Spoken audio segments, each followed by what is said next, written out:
This is anachronism number 4,900. 20 years worth of these things I've been doing, posting most days, a poem a day.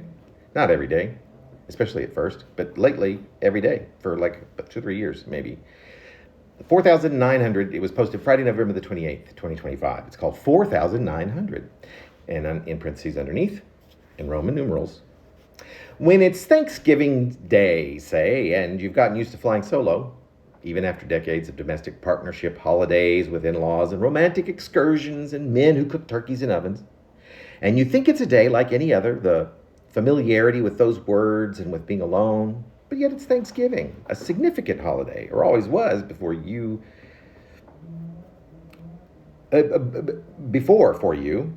However, it was how you'd spend it, whether in Charleston or Conway or Little Rock or Fort Smith, in the hospital with a burst appendix, Arkansas, or in Bowling Green, Ohio, Ohio, or a few miles north in the old west end of Toledo in the same state, all flat and windswept with a spindrift of snow swirling just above the ground most days and nights for nearly 6 months, or Ann Arbor, Michigan, in the heart of winter in the early 1990s, so in love and so romantic, in that tiny little apartment with all of its potatoes and peas and episodes of The Next Generation. And what about in Jamaica Plain, Massachusetts, while working in Boston or Cambridge at MIT? And all the Thanksgivings, so far there have been 25, spent in San Francisco, which is now called home.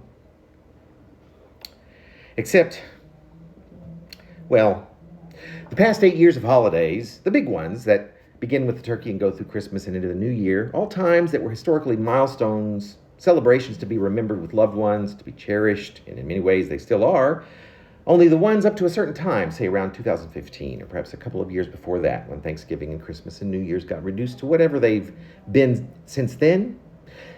Nevertheless, these have been historically the monumental days, events that mark time, that become nostalgic, marking moments or eras or whoever it was we were at each of those given monumental moments. And now, to poke a bit, there is a project which I alone have put together, bucking the system. You publish it in blog format, having been one of the first publishers to dispense with the notion that a book has to be something you can hold, or something that's made with wood. Just have a semblance of paper and a cover.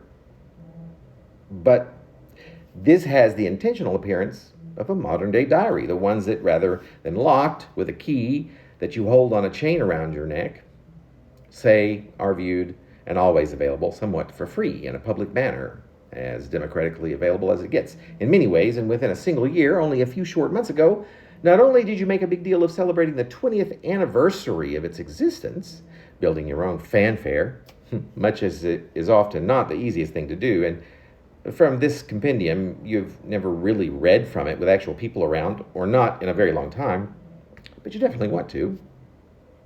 So instead, you make videos of you reading each piece, settling it further into that same modern bookless vein, what has been called a vlog, on top of the diaristic 20 years of entries posted most every day, literally much of which has been stolen or half stolen from your own previous diaries written at most every age of your life. And sometimes you want to stay under the radar. You know how embarrassing diaries can be. But then maybe that's the point, and you're fine with it. And you want to tout it as loudly and proudly as you can do, because this is who you are. But then that seems a bit much. As you are not the fondest of showcasing your artistic accomplishments, or, marketing them or pawning them off, but we do. Anyway, if that is indeed what they can be called, my artistic accomplishments,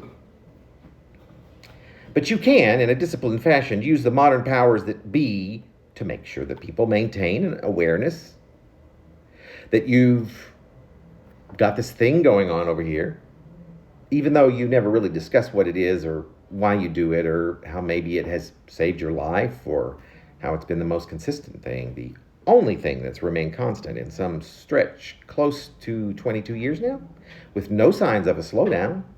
And then one day shortly, After its big birthday, you find yourself finishing up the 4,900th entry and poem and photo and video, this one here, to post into this book that is not a book, thing that has taken up so much of your life, that is your life, that is perhaps the most accurate representation of it, and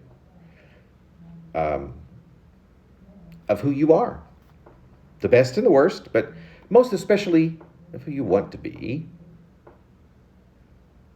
Even though it's just poetry, collaged of slices of the many days that you've lived thus far, turned fictional often, or heartfelt and very real, but you have done all of this. It's quite an accomplishment of what's hard for you to, with any objectivity, relay, yet who else might relay such a thing better?